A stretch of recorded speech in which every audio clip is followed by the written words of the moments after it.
Chase Thomas podcast. My nephew needs me to record. See, I already hate it. I hate it. All right, hello, and welcome back to another episode of the Chase Thomas podcast from still the aforementioned Chase Thomas, coming to you live from Knoxville, Tennessee. Everything School HQ. Joining me from volreport.com. Go subscribe to volreport.com today if you are not already. Ryan, Sylvia, how are you, sir? I'm doing good. Short time back in Knoxville before we hit the road again for March Madness coverage. But I think I say it every week, but it's my favorite time of the year. I love March Madness, so it's fun. I've never been to Lucas Oil Stadium. It makes no sense to me that they're doing it in a football stadium instead of the NBA arena that's 10 feet away. But whatever. Let's do it. It'll be I guess a bucket list item. We'll go. Make sure you see the Peyton Manning statues. Check off all the Tennessee stuff up there. Try to find like a IUPUI t-shirt if those still exist or something like that, and make a trip out of it. There you go. I will say, I was thinking about this earlier where, because I hate the time we have between the win over UCLA to Kentucky, because you're just going to think about every possible scenario and you just drive yourself mad throughout the course of the week when you cover the Vols like we do. And something I thought about, where this might be some galaxy brain stuff here, Sylvia, but playing in a football stadium as opposed to a basketball arena, when you're playing a team that is so reliant and has shot 50% from three the last two times against you, outside of that god awful ball that they used a couple times in New York, being a limiting factor in Tennessee and Kentucky shooting well. This is something that I think about because, it is harder. It's a different kind of feel. It's a different kind of look. And Tennessee could use Kentucky being off playing in a football stadium than a traditional basketball arena. I don't know. Is that too galaxy brain to be like, that might be advantageous for Tennessee, that Kentucky might not be on their P's and Q's shooting in a football stadium? I think that's fair. If you're gonna, if Tennessee... If it was a rock fight, if that's what it ended up being, I think that plays in Tennessee's favor. So, we'll see. Sometimes teams go into those football stadiums and struggle, and they can't hit a shot. And you hear them in post game. They talk about weird sight lines and just there's not a roof really, it's way up, so it's just different. But then you also see teams that just go and they tear the nets down anyway, and it just doesn't matter at all. So I'm interested to see who's comfortable, who's not. Do you get the Chaz Lanier that's been lighting nets on fire with how well he shot, or does that play into it too? Because I don't know if there's anyone on either team that's played in a football stadium. Igor Milicic talked earlier today, and he was like, I went to Syracuse. I sat the bench at Virginia when he played there, but that's not, I guess you got shots up in the football stadium. Then of course we'll get shots up tomorrow and before the game as well. But still, it'll be interesting to see if that plays any factor, and if it hurts both teams, then yeah, I think if it's going to help anyone, it would be Tennessee in that scenario. Well, you've got time, Sylvia, so make sure you pack the Spalding ball, which is, I think, what the issue was. Bring the Spalding ball, bring a couple, and just roll them out into the floor and get it mixed in with the Wilsons and whatever else, because that might be the key. Is you need a double whammy here: football stadium plus that abhorrent Spalding ball from Brooklyn. Or at the very least, I don't know about you, I'm so deep into the balls being overinflated conspiracies for March Madness. I love it. And so that's, where we were at a shoot around at Lexington. It's hey, let me see a ball really fast. It's okay, this feels a little more pumped up than they usually feel and stuff like that, which I felt like the ones at the Lexington side, especially for the second games, they looked fine. But you see, I forget what game it was. We were watching it before Tennessee played. A guy backrimmed the dunk and it landed inside the 3-point line on the other side of the court. There's something to it to me. So maybe that's what Tennessee wants, is those overinflated balls. And you see Kentucky backrim a shot and it bounces to half court on the rebound, or maybe that just frustrates Chaz Lanier and Zakai as they're trying to knock down their shots. But I've been very deep into the overinflated basketball conspiracies recently. Or we go the other way. Let's underinflate these bad boys for Friday. It's Tom Brady mode. See what happens. Try to dribble it and it just stick on the ground. That would help Chaz, I think. He's a catch and shoot guy. He doesn't need to dribble. These are all crucial points that should be utilized, if at all possible, here on Friday. Ryan, Sylvia. Yeah, well, I'll go in with a knife or an air pump, or like you said, sneak in a ball. We'll do what we need to do so I can cover Final Four. There you go. Whatever you got to do. Whatever you got to do. We got to win at all costs, Ryan Sylvia. Speaking of winning at all costs in this Kentucky-Tennessee game here on Friday, what is your biggest reason for optimism that Tennessee, I mean, they are the betting favorite right now, but they have been swept by Kentucky in their two previous games. Very different kind of games in both losses, but what in your research and having watched this team for the full year, Sylvia, do you think is the biggest reason for optimism that Tennessee will not go 0 for 3 against the Cats? I think if you look at the stats, like the individual stats from Tennessee during those first two games, and you average them out, so you find like the averages for the two games, there's some guys like a Chaz Lanier who's playing really well right now who played very poorly against them. Chaz is averaging 12.5 points a game, grab 5 rebounds a game, which you'll definitely take, but shooting 29.6% from the field and 17.6% on threes against Kentucky. And to me, that's not something that Kentucky was necessarily doing to stop him. Like, I don't want to take all the credit away from Kentucky, but most of that to me feels like shots just weren't falling for Chaz. And if they're falling at the clip that they've been since the postseason started, like that's a big boost for Tennessee. And even look like at a guy like Zakai, who scored 15 points a game, and it was a shade over 40% from the field. Like he was launching threes and not hitting a lot of them. He shot 7.7% from three in the two games against Kentucky. Not that I think Zakai's going to go out there and shoot 4 for 5 from three, but like that's another stat that like you feel like probably won't stick. Jordan Gainey averaging 7 points in those games on 28.6% shooting from the field, 16.7% on three-pointers. Really the only guy that's like, whoa, he's killing it against Kentucky is Igor. And he's averaging 17.5 points and 9 rebounds on 63.2% shooting from the field and 58.3% on three-pointers. So you would expect all those averages to kind of, I guess, average out to what they've been towards the year, throughout the year. And that includes Igor dropping. But to me, that also means you're probably going to get more from Chaz. You're probably going to get more from a Zakai in terms of efficiency, and probably get some more out of Jordan Gainey. So when I just look at those individual stats, it's like, surely those guys won't go 0 for individually against Kentucky when they have 3 tries. And those are anomalies and outliers. And that's what I think gives me a bit of hope that Tennessee is going to be able to handle this game, is like, just surely Chaz doesn't go out and can't hit a shot, or Jordan Gainey goes out and can't hit a shot. And that's just kind of where I'm at, is just looking at those individual numbers. And you have to expect on the third try that they'll start to look a little bit more normal than they did in the previous meetings. I think that's all fair. I think, should I talk myself into this being an Igor game? Because I could absolutely see this being an Igor game.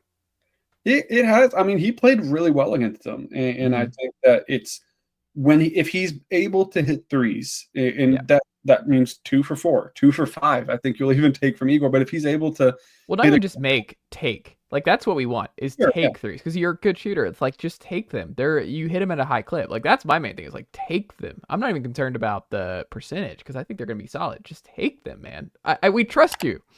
And I think when that's there and you're getting that at least that threat from range, and then he's able to use that to, maybe open some things up driving. And then if he's able to make an impact on the glass, like he did in the first 2 games, averaging 9 rebounds a game, like you'll definitely take that as well.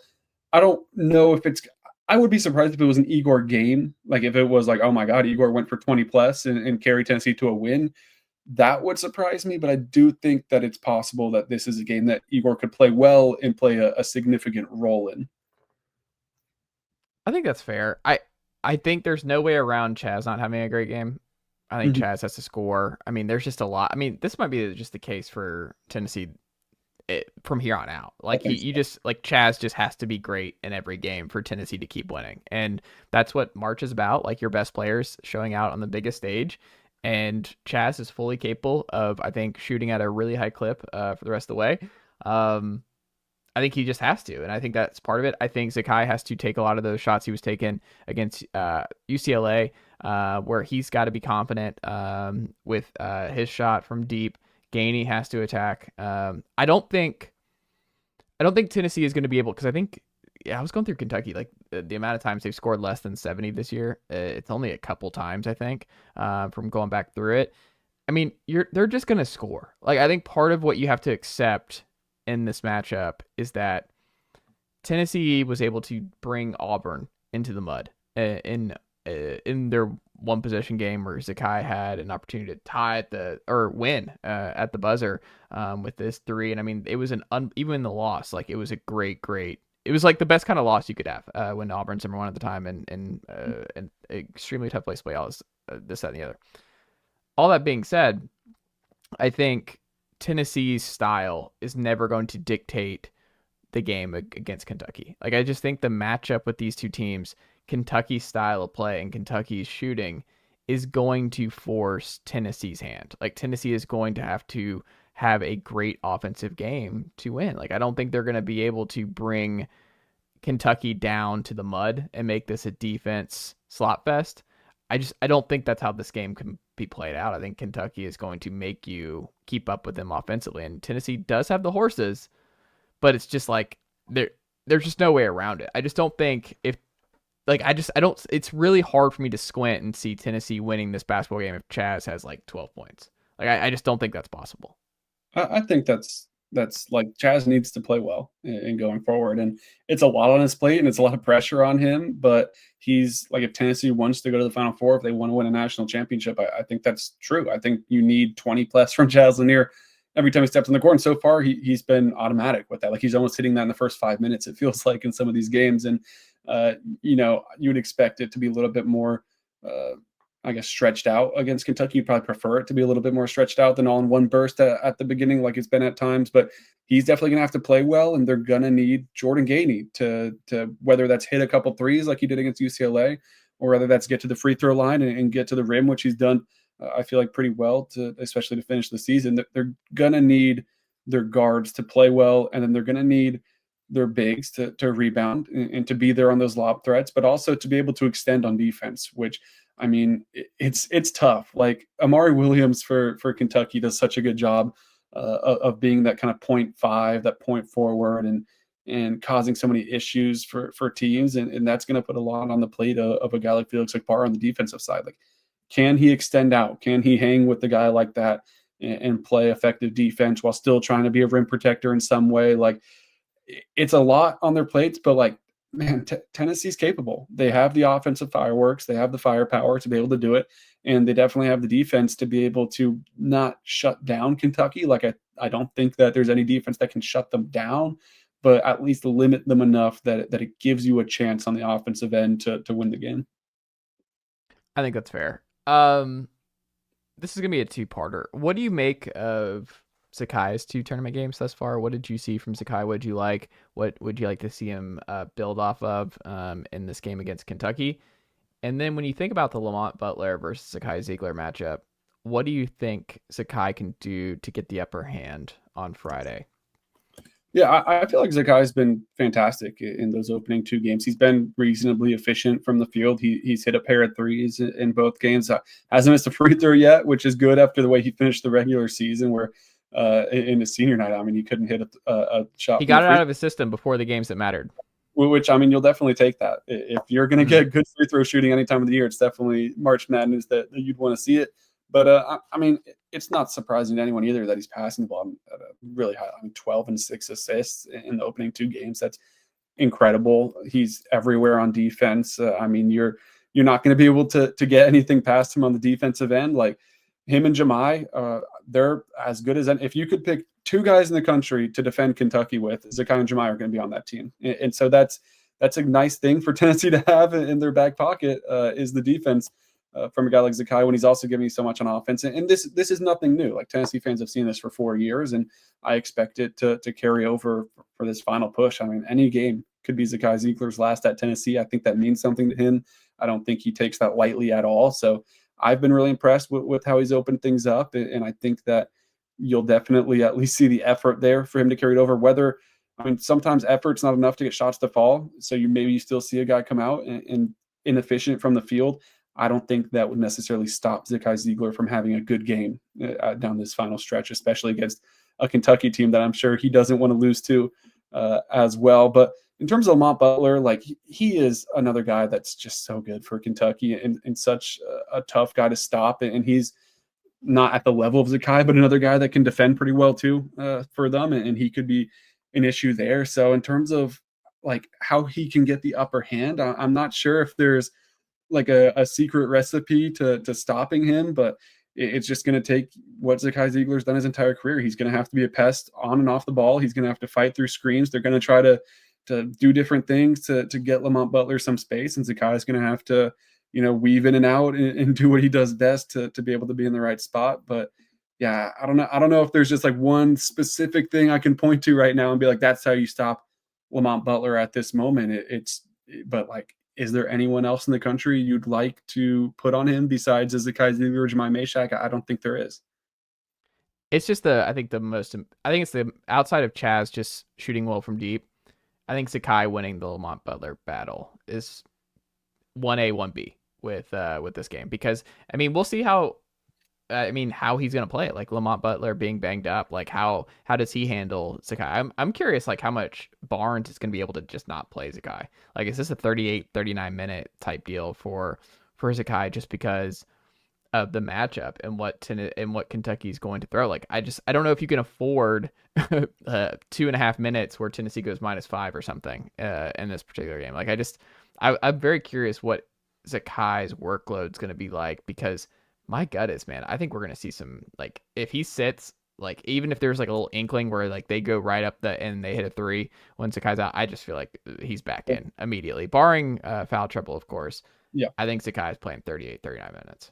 I mean, if he doesn't get in foul trouble and we're looking at the box score at the end of this game, it says a 40 next to his name. Yeah, I wouldn't be surprised. Anyone gonna be shocked? I don't think he would be, especially for a guy where it's like, when unfortunately it's going to be a big uphill battle for him to have an NBA career or anything like that. Like, this is a prototypical guy that is willing to play those 40 minutes and not really care what the end result looks like in terms of fatigue or his body. Like, there is no second thought about Zakai Zeigler laying it all out there. So if he's able to, if they feel like that's what's best for the team, is for him to stay on the court for 40 minutes, which it probably is. And if he's out of foul trouble and doesn't tweak anything here and there, like, I wouldn't be surprised at all. And if it's not a full 40, which is not unrealistic to expect, but a lot to expect, it's going to be above 35. Like, it's got to be above 35 if they want to win this game. Like, this is not, we saw some Bishop Boswell minutes in the first 2 rounds.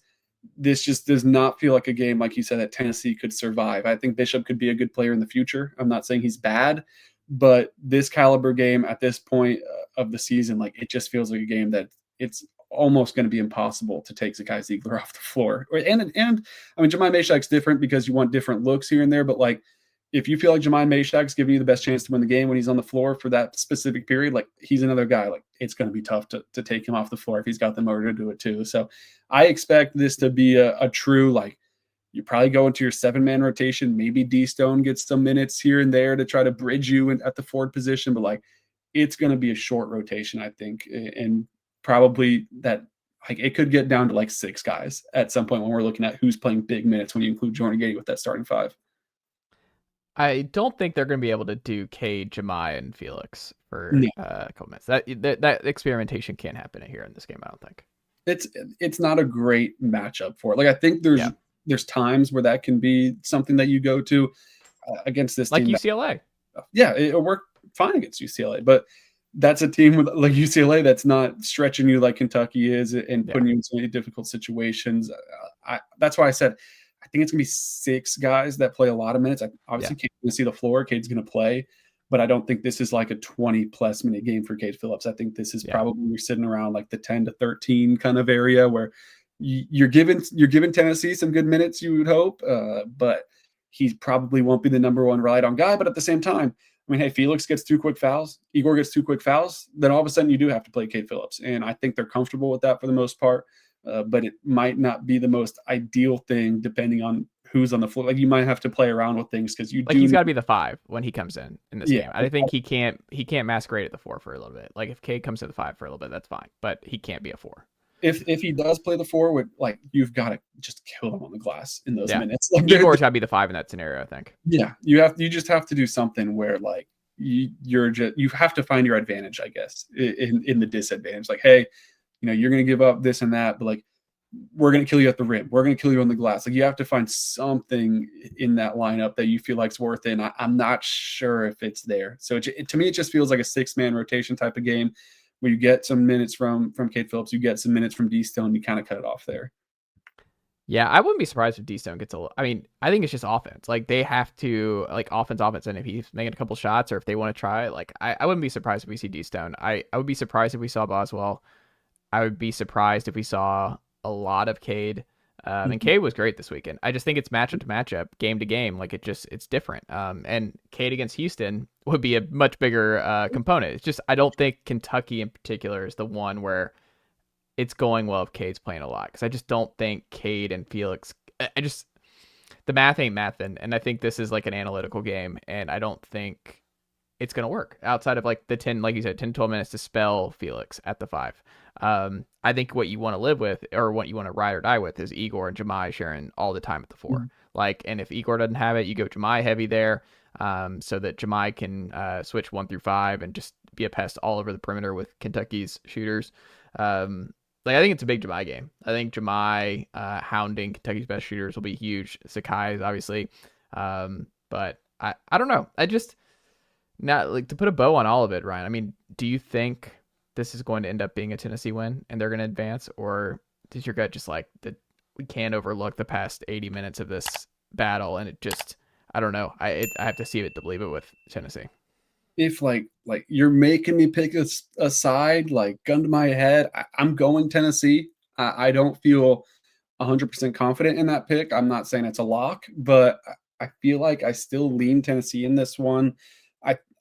It just feel like when I was going over those individual numbers, like, there's just so many things about those first 2 games. Like, you think about the one in Knoxville. I mean, they got every look they could have dreamed of from 3 down the stretch, and they just could not knock one down. To me, it's just like, surely that doesn't happen again, right? Like, you would think it doesn't happen. Could it? Yeah, it could happen again. Or could, Kentucky's defense, who's been playing a lot better recently than when they were in Knoxville, could they hurt Tennessee and make it tough to get clean looks off, and then hit a couple threes with limited space on the other end and go on a run, and then all of a sudden you're in a deficit and you can't really climb out of it? Like, yeah, that could happen too. But as of right now, like, 55 to 60% of me is leaning Tennessee, so I'll ride with that. But this feels like in the first 2 games Tennessee's played of March Madness, it has not felt like for a single second that Tennessee was going to lose. This one has the makings to me of like, you're going to be watching it for 40 minutes, all 40 minutes of the game, and just stressed out if you're a Tennessee fan, on the edge of your seat, especially given, it's Kentucky on the other side of all teams. Like, this feels like one that will be the classic meme. Like, I can't wait to watch my favorite team play. Oh my God, this sucks. Okay, great. They won, thumbs up. Like that. This is what it feels like. It's going to be one of those type of games. Like Shump, Shump and I, we had it's never been more over. We're so back. It's that kind of game where it's over and it's that. No, we're so back. Just the kind of the 3, and it's like, oh my gosh, here it comes. And then Chaz hits one of the other. Okay, we're back. It'll be it'll be one that you need to take the heart medication type of game. Absolutely. On the flip side, the Lady Vols, Ryan, Sylvia, no one had them going to the Sweet 16 after having to go to Ohio State. Like, this was just like a universal thing where, like, it was kind of wild that no one really was like, oh, Lady Vols can go to Columbus and win. I mean, no one had won at Ohio State this season before Tennessee went and did that in the round at 32. I mean, did you have an inkling in the matchup that, like, Tennessee could do this and that they really could pull off a stunning upset at Ohio State? And, I mean, has it made you recalibrate what the Lady Vols can do here down the stretch? I mean, I thought that they could win that game. I won't lie and say I predicted them to win it. In my bracket, I had Ohio State winning it. I thought that 2 systems that are similar, they're not the same, but similar, same concepts, with the team that's been doing it longer, with players that have been doing it longer, I thought that would be an advantage. And Tennessee went in and just killed Ohio State at their own game. And it wasn't like Tennessee went on the run, Ohio State fired back, and it felt like, okay, well, you took your 17-point lead and now it's gone within 4 minutes. This is probably where it starts to fall apart a little bit. But the way Tennessee responded, I thought was really impressive. Like they came out at the end of that third quarter, got their lead back, went to the fourth quarter and played a dominant fourth quarter, and they win that game by 15 points. Like, it was a very impressive showing. I think it shows the buy-in that this team has. Like, it got ugly there for a little bit of a stretch. You lose by 30, or it wasn't 30, but it felt like 30 for most of the game to Kentucky. You lose that senior day game to a bad Georgia team. You go in and beat the worst in the SEC before losing to Vandy for the second time. Like, it didn't feel good And then all of a sudden in those first 2 games of March Madness, like they flipped a switch and they look really impressive. They're doing everything that Kim says she wants them to do. They're doing at a high level, and it's going to take all of that going forward. But I think it has to give you a lot more optimism. Like if they would have snuck by against Ohio State and not looked as good as they did, but still pulled out a win, like I think you're like, all right, great season. You got to the Sweet 16. You're probably going to lose to Texas. Right now, I would still take Texas in this game, but it makes you feel a lot more confident that Tennessee could get in there and win that game. Then you're in an Elite Eight game against TCU or Notre Dame, and I mean, there's a chance you win that. Like all these games feel winnable all of a sudden, and it feels like a Final Four is not the craziest fever dream of all time for the Lady Vols, and like they could actually do it. Once again, I'll take Texas. I took Ohio State and they beat Ohio State, but I'll take Texas this time. But it's another game. It's like if Tennessee goes out and wins it, like I'm not going to be shocked. What's the biggest reason you have for optimism that they do? Like if we fast forward here and they beat Texas, why do you think it is the reason that they get back-to-back upsets? If they do beat Texas, it means that they're rebounding better. Like that's the biggest barrier right now for me with this team in terms of beating Texas is they got killed on the like they lost by 4 points, I think, when they went down to Austin. They lost the rebounding battle by 15. And that just can't happen again. And they've been rebounding better down the stretch. It's against USF. It wasn't the best. I thought it was a lot more improved against Ohio State. But I'm like, I walked into Thompson-Boling Arena, Food City Center today. On the stanchion of the goalpost, on the sidelines, there's posters everywhere that say in all capitals, rebound, rebound, rebound. And they all have the Lady Vols logo on them. Like it is something that Kim Caldwell is very aware of, that this team needs to rebound at a higher level. Also, both teams, really, the men and women. Yeah, I mean, yeah, Tennessee, the men's team could definitely stand. I'm sure that Rick Barnes wasn't upset about the reminder for his team when they were practicing and those posters were up. But that was a big reason they beat UCLA winning the rebound battle. Yeah, and that's something too. Like when we talked about Igor earlier, like if Igor can get to that like 9 rebound mark, you get something from Felix there too. Like I think that could go a long way with being Kentucky, but it's going to have to be for the Lady Vols too. Texas killed them on the glass. If Tennessee wants to stand a chance, they're going to have to, maybe you don't have to win the rebounding battle, but it's got to be close. Like it's got to be in the ballpark. You can't let them have second chance shots. You can't let them, every time you miss a shot, that's the end of your defensive possession. Like you do have to show some pulse in that category. Final thing here for you. How, as we continue on, we did Z Spearman last week. I think we did Talasia Cooper 2 weeks ago, Mr. Sylvia. How was Tess Darby played to you down the stretch here for the Vols? There were some funny comments from Kim about her heading into March Madness where she was like, Tess almost had like a realization that these are her last games. Like she knows she doesn't have a pro career. She knows she doesn't have eligibility. This is whatever time they lose is the last time she's going to play like big time basketball. And so she doesn't want to let that slip by. And Kim talked about how she's been maybe more vocal than she's been in the past during practices and games, and how that's gone a long way. And there's been a group of seniors, because this is a pretty senior heavy team, that have taken a similar step. But we've started to see it on the floor. I mean, she's hitting threes. She's at least going to give you something in that department. Against USF, she wasn't the most efficient, but she hit 2 of them. Against Ohio State, she hit a few of them pretty early in the game that felt big in the moment, especially where it was a tight game and you kind of really needed to stay in the ballpark before you could kind of go on that run of the third quarter. So those came in, and I thought were a big deal. So you're not going to get lockdown defense from her. You're not going to get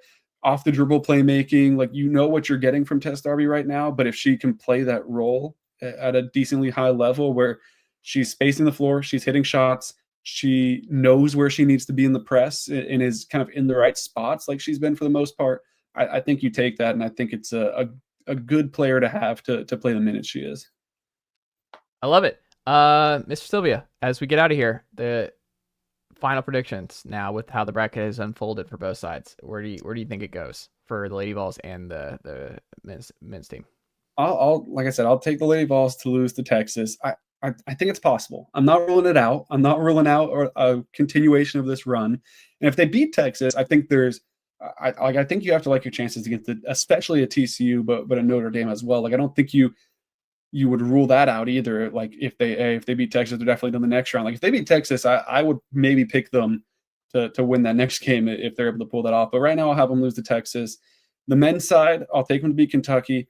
It's tough for me to see them beating Houston right now. It's the same situation where like the ceiling of the Tennessee men's basketball program right now is 100% to win a national championship. And that's not, I don't even think that's a hot take. Like, that's been something I think most of us have said throughout the entire year, and especially heading into the tournament with the way they played in the SEC tournament. But it's just so tough when you get to 8 teams left. It's all top 8 teams. Houston's really good. Could Tennessee beat them and go to the Final Four? Sure. Will they? Right now, I'll have them falling in that Elite 8 game and being one game short of that first Final Four. But man, I can't emphasize enough how poised that they are to make a run like that. Like, they could do it. They could do it. And I don't think that would be a crazy thing for Tennessee to run the table and win this whole thing. Ryan, Sylvia, what can the good folks check out from you and the team over at volreport.com this week?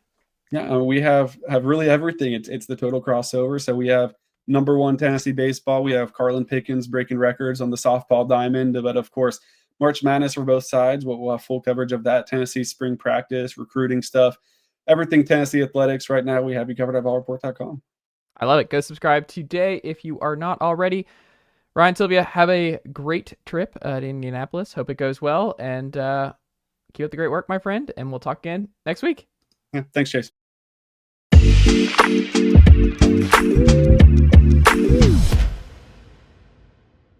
All right, we're back here on the Chase Thomas podcast, where I'm now joined by a first timer. We've got Mark Pancratz, he's got a good resume here. Former University of Tennessee assistant coach. He is a weekly panelist on the Sports Source, WAT, every Sunday. He's over here at Axiom Wealth Management as a founding partner. You're a busy guy, Mark. You're coaching, you're doing a lot of stuff these days.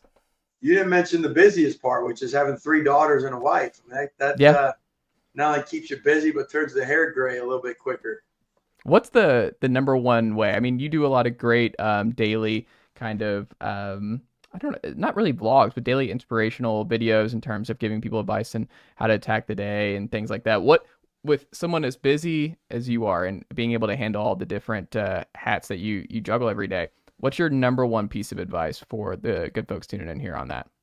Yeah, so I got a thing called the triple threat that I using that basketball background that I do. There's 3 areas of my life: my business, my personal life, and active service. And I've got 3 things every day that move the needle in each of those areas of my life.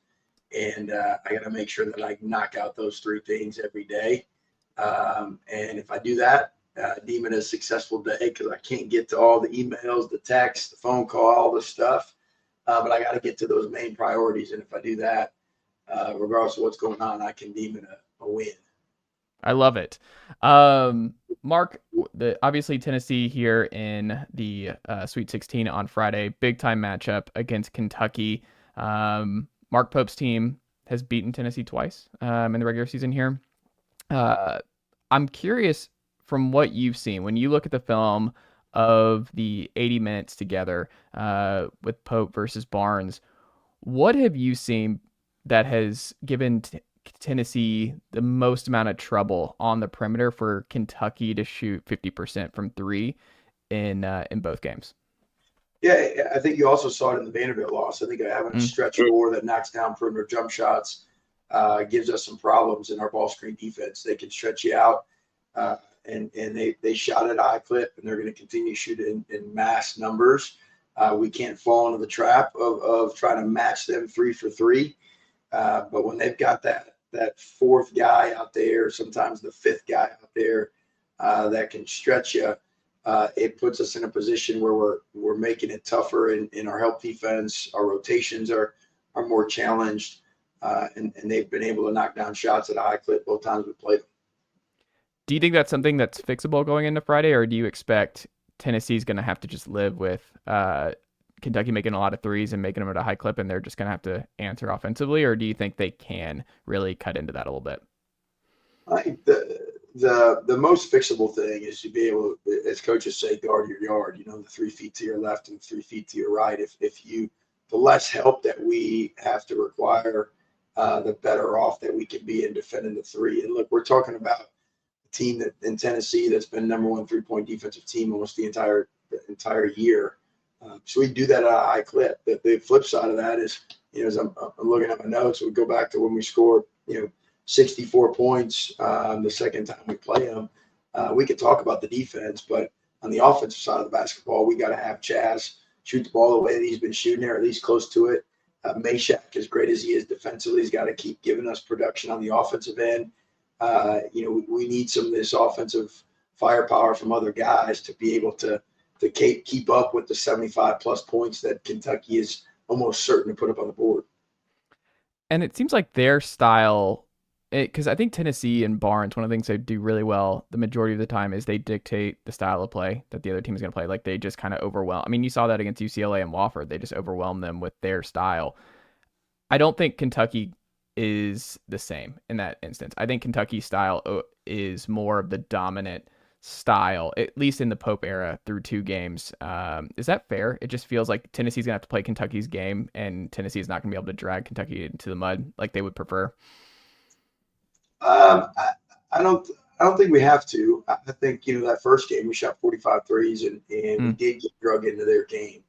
I mean, if we can pull Auburn into a drug down battle fest like we did in Auburn, we can pull Kentucky into it because Auburn's a better basketball team. They want to play up tempo despite having the interior improved. So I don't think so. I don't think we can slow it down and we try to make it a game in the low 60s. We're going to have to score. I mean, I think one of the things that you did with the press against UCLA, that wrinkle is you take some easy steals, some easy opportunities to get some transition points, but it also puts them back on their heels a little bit because now they're playing they're starting their offense 5, 6, 10 feet behind the 3-point line, as opposed to that man-to-man defense where they're getting in the shooting range the way that they're clipped that they shoot it at. What's changed for Chaz Lanier down the stretch here? I mean, he's a lot more confident. He's been fantastic in the NCAA tournament. Based on what you've seen, the full body of work from him from when he first stepped on the court for Tennessee to now, what has changed the most in your opinion? He's getting separation on the screening action. I think he's learning how to read the screens. He's learning how to create different tempos as he's coming off the screen, so the defense has to stay honest. But that separation factor has been huge. And I do think basketball is a beautiful team sport. And, when you got Meshack starting to provide a little bit offensively, teams are having to guard Okpara a little bit more besides the alley-oop rolls out of ball screen coverage. Gainey's playing well offensively. Zakai's doing a better job finishing at the rim and being an offensive threat. Now teams can't be in the help side as much. And so before, even when he was coming off some screening action with a little bit more opportunity to score, help defense was there to be able to bluff and take away some of that initial quick release shot that he had. And so it starts with that team offense, but he's at the end of the day learning how to play coming off screens. Does that feel sustainable the rest of the tournament for you? It doesn't feel sustainable for him to continue to shoot 50% for 3 or whatever he's shooting. But the way that he's getting open looks, I think we figured out how to do that. And in some ways, teams are going to lock in on him and make Zakai and Meshack continue to try to beat us offensively. Igor's the guy that we've said all year that he's kind of the secret sauce of the offense. And so we need Igor to step up, knowing that one of these games, one of these halves, Chaz is not going to be there to bail us out and make 3 or 4 threes. And so the offense is going to have to come from either Igor, Gainey, or the guys that we've already mentioned. What do you think has been the most impressive part of Rick Barnes' coaching job this season in particular? This season in particular, I think it continues to be the culture of new guys being able to adapt to the new system despite making money and playing significant roles other places, and now they're not playing the same role here. I think that's a big one. I also think the ways that he continues to show how he's adapting despite his age and tenure as a head coach. I mean, him doing some pressure against UCLA is different. The ball screen offense or the screening action offense that you've seen versus how we know he really likes to play, which is to get the ball inside first and play inside out. So he's, despite his age in the business and the years that he's been, and he's continued to be able to adapt and stay relevant to these players that are high level and can go other places. And I promise you, there's not another place in the country that's going to hold their players accountable to the rate that Barnes holds these guys accountable. But yet he continues to get top transfer talent every year, which says a lot about who Barnes is and the way that he cares about these kids and the way that they improve during their time within his program.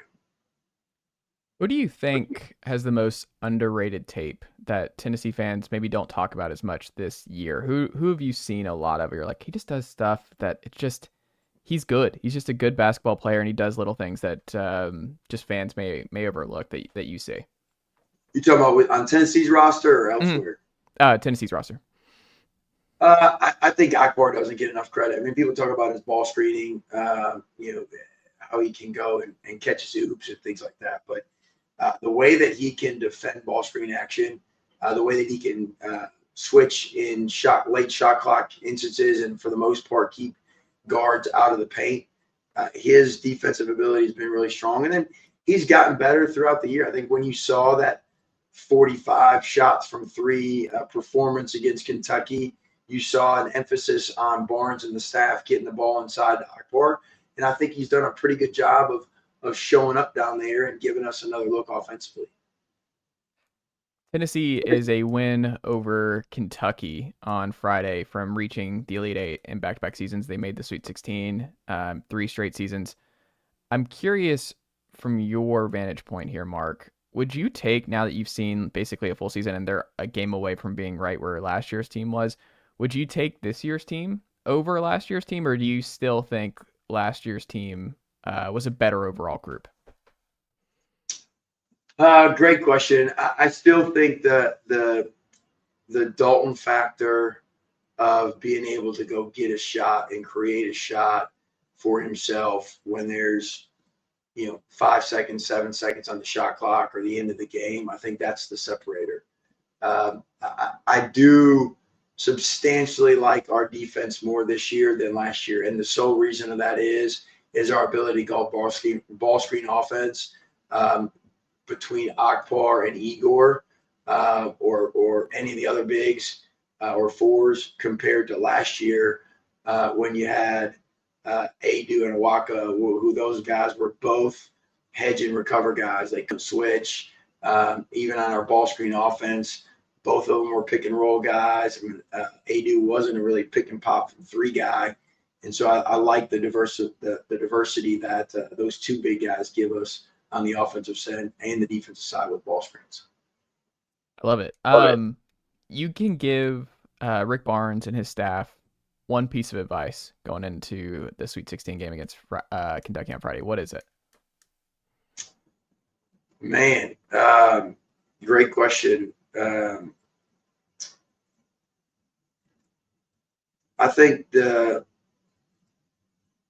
I think with it's got to be, we got to be the aggressor with our style of play. I know you mentioned earlier that we can't bring them down to the mud, but I think we got to be the aggressor, and then we got to be able to, in some ways, adapt. If they call it close, we get in early foul trouble. Like, we got to be willing to make some adjustments, whether that is to do some token pressure to get them sped up even faster than they want to play, so they're shooting off balance or doing other things. But I think we got to be the aggressor on both, not just defense, but on the offensive end of attacking downhill, playing inside out. And if I were to tell them that, they'd probably look at me like, no kidding, right? Like, I gotcha. They're probably dialed in on that for sure. Funny. I love it.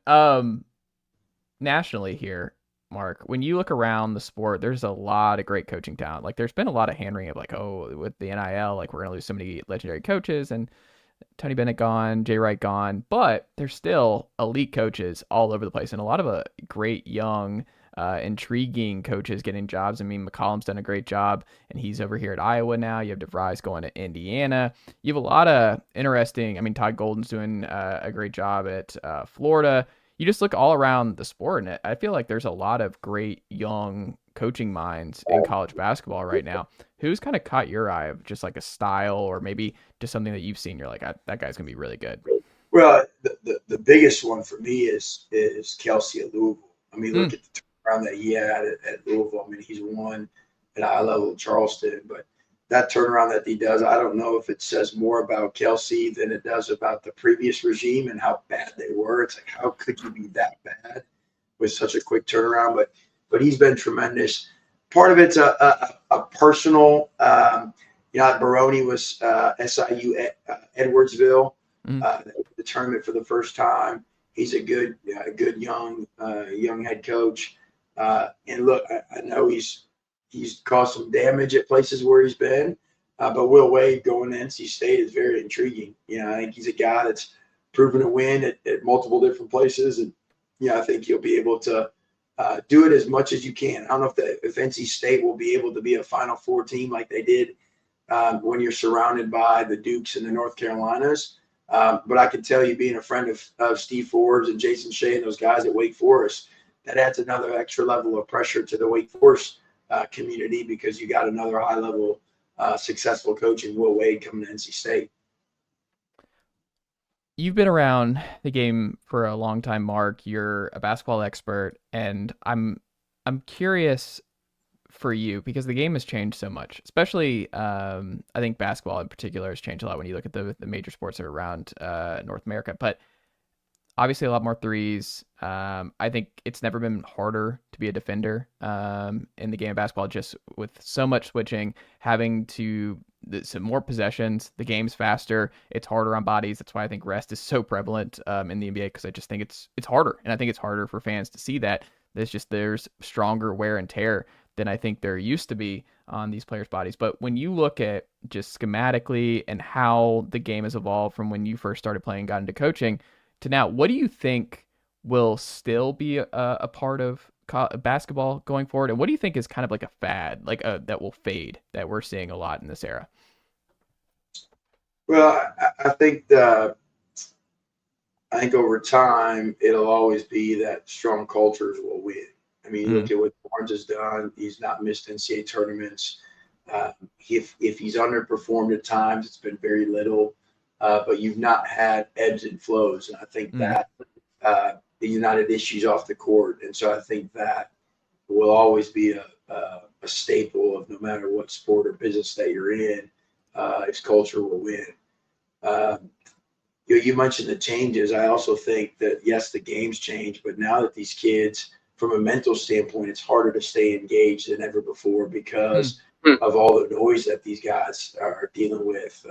Some of it is internal because of the NIL. Their pockets are pretty doggone full. And some of these guys, a lot of these guys are making more money than the assistant coaches who are presenting the scouting reports to them. So that's a big component. I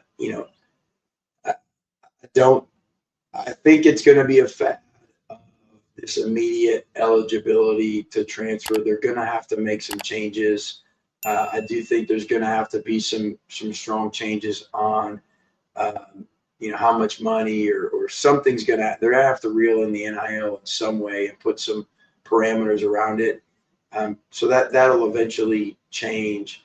But I don't think I think it's here to stay, is where the rich are going to get richer and the poor are going to get poorer. I think that the top leagues, the ones with the biggest payrolls, the money to spend, they're going to be able to get kids to transfer from those other schools and come. And I think you're going to see more of the Power Four become even more powerful. And, the D2, the low major, mid majors are going to become minor league systems for the big guys.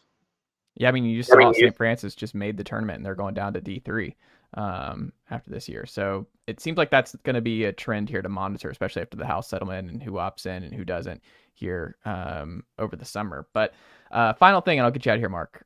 What's your favorite? I know you're an avid reader and motivational guy. What's something that you've read or come across that's kind of stuck with you of late? Oh man. From what what I've read, a couple books, 10X is easier than 2X. I think people try to grind things out and just go work. And that's my issue at times. But it's about relationships and creating leverage and the utilization of other people's talents to then benefit what you may be uniquely blessed with. And together, you're going to have a 10X as opposed to a 2X growth. So I'm really big into that right now. The other thing for me, you mentioned rest with the guys, the players this day and age. The Ruthless Elimination of Hurry is a book that I've read recently, and being able to slow down and enjoy the moment. My kids are getting older. Enjoy my staff, enjoy my team and our financial planning practice. Like just enjoying moments more because my line of work in the wealth management space, I'm dealing with 3 clients that are going through some major life-changing health things right now, and they're only in their mid to late 40s. And so just being able to slow down and enjoy the moments more while you got them, and not be in that hurry to the next thing. Unless you're Tennessee, you're hurrying trying to get to the Elite Eight again. Like we can all be excited about that. I love that. That's great. I mean, it's just the day at a time, man. It's one of our favorite things. We want to be busy, but we also want to be present. And when you're, I think we're both kind of entrepreneurial by nature. And I think when you have that entrepreneurial spirit innately, it can make things challenging in terms of not work, and just being in the moment. Yeah, absolutely. Mark Pancratz, what can the good folks watching here today, how do they support everything you've got going on? Anything you want to plug before we wrap up here? One, I think just continue to spread goodness. I mean, there's a lot of good people out there, a lot of good things going on. Look for the good, spread the good. It'll make your life a lot enjoyable. Then 2, I'm putting on a big event, Knoxville Summit, April 24th. It's going to be the first event at the new Covenant Health Ballpark downtown. Clay Travis, Inky Johnson, Tamika Catchings, major CEO panels. It's all open to 300 leaders, executives, high performers. We still have a few limited tickets available. VIP officially sold out today. So love to people go to knoxvillesummit.com, check it out. They can message me and be happy to answer any questions, and love to have them be a part of the event. I love it. Mark, keep up the great work, my friend, and we'll have to check back in again soon. Thanks, brother. Appreciate you having me.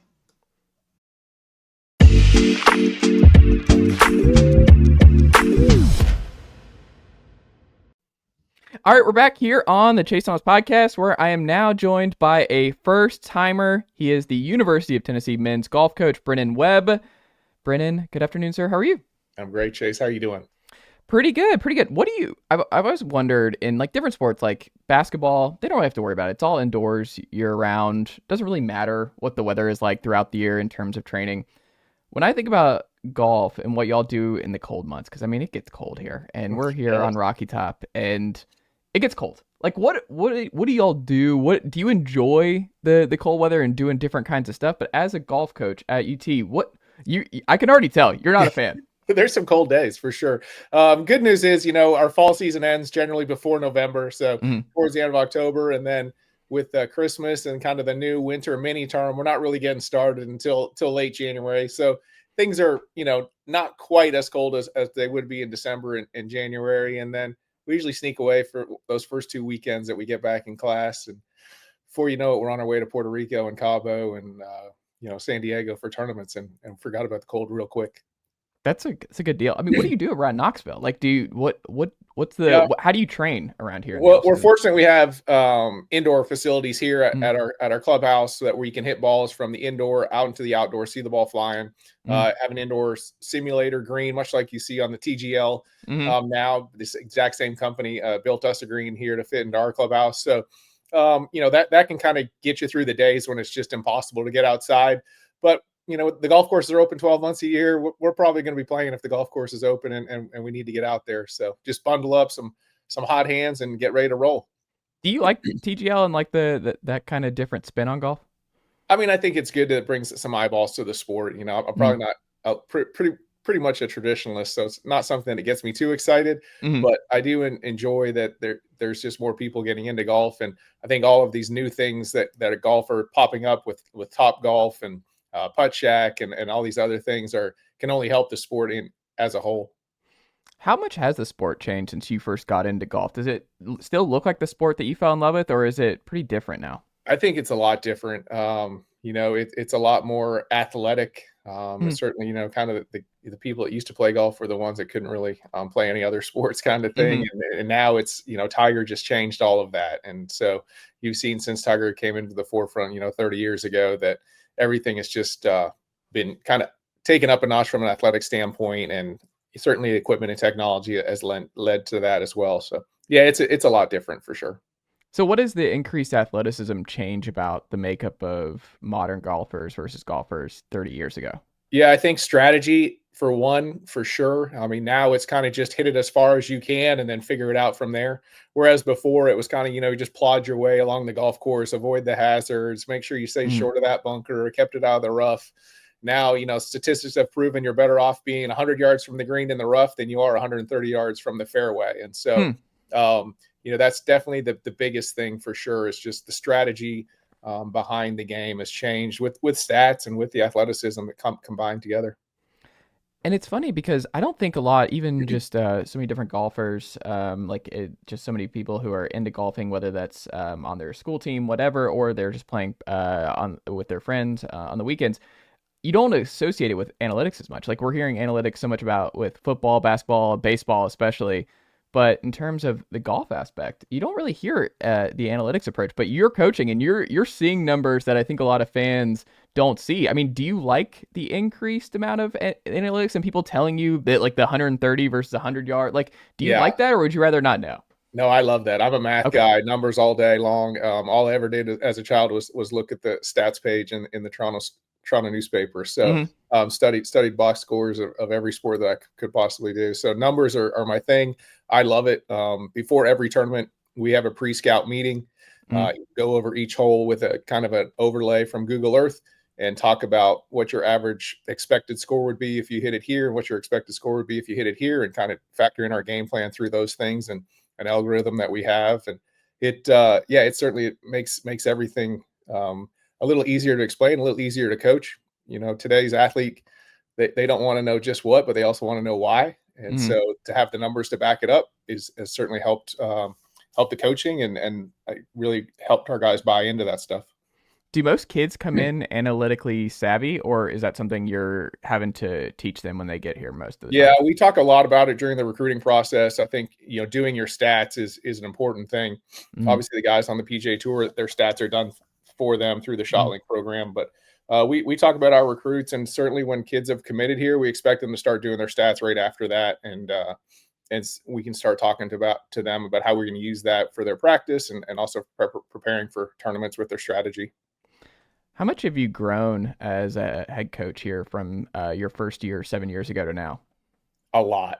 I think those guys on my first team would probably wouldn't recognize the team meetings that we have now. I think they would probably say I've gotten softer as I've gotten further along. But I just feel like I've really tried to evolve as a coach and understand that these players are different than they were maybe even 10 or 11 years ago when I first started coaching.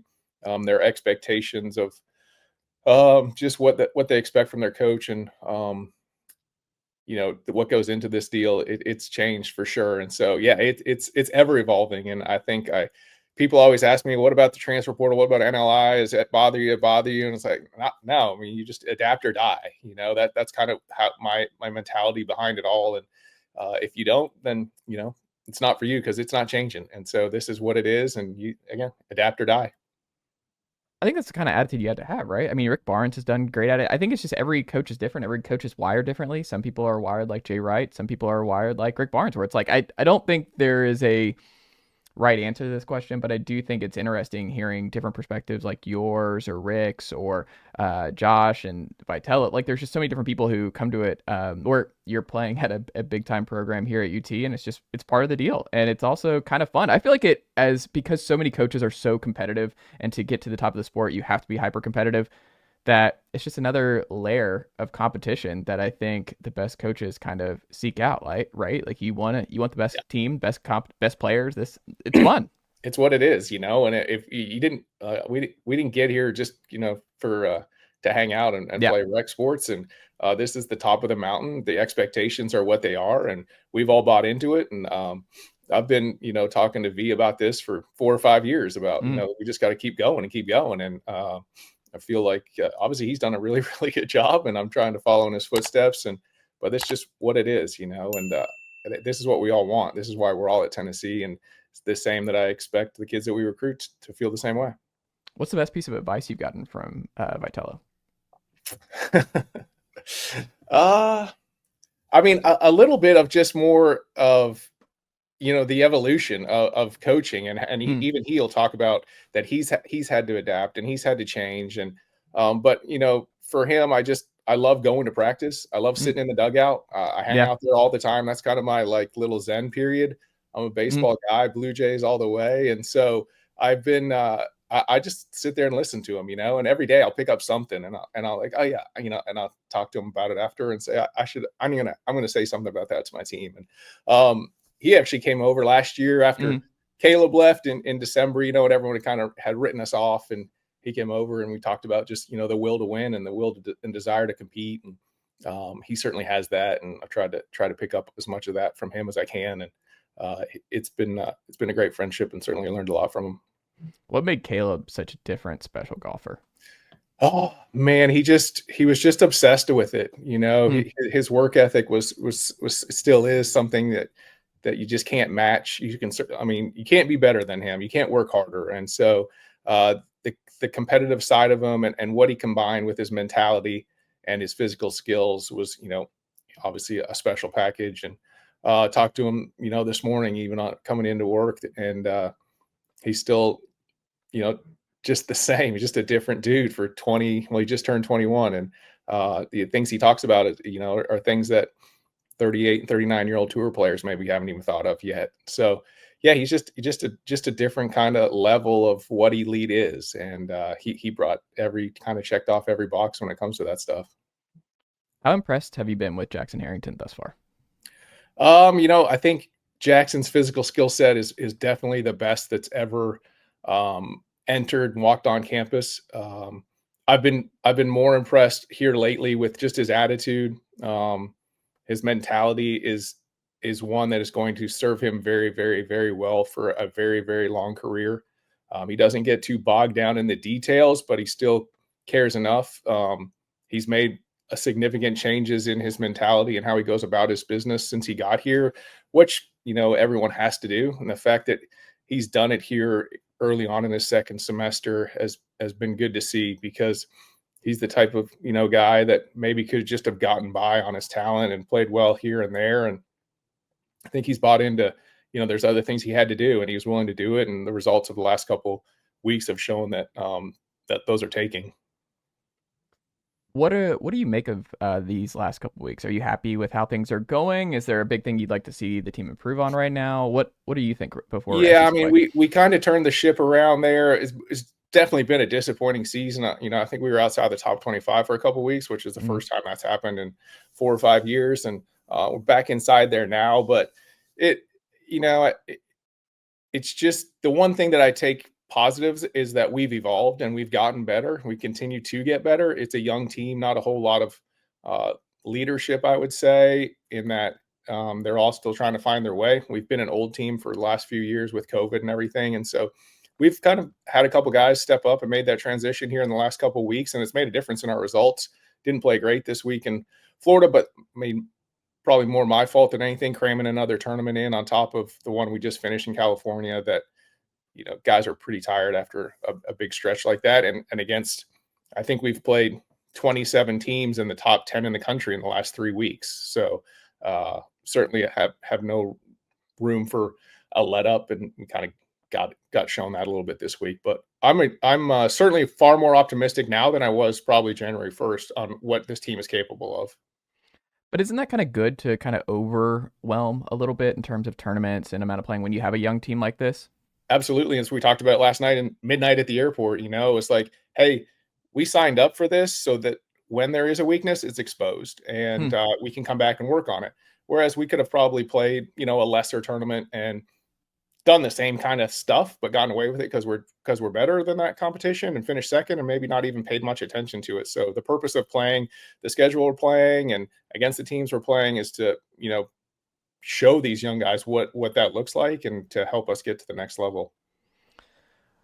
Where have you always wanted to golf, Brennan, that you never got to? You travel all over the place. Is there still a spot that you want to check off the bucket list or no? And I've been really, really, really fortunate in my life to pretty much check off all of those boxes. I've gotten to play Augusta and Pebble and Cypress Point and Royal Melbourne and St. Andrews. And so, it's tough to really sit here and want more than that. Just feel pretty blessed to have gotten the experiences that I have. That's for sure.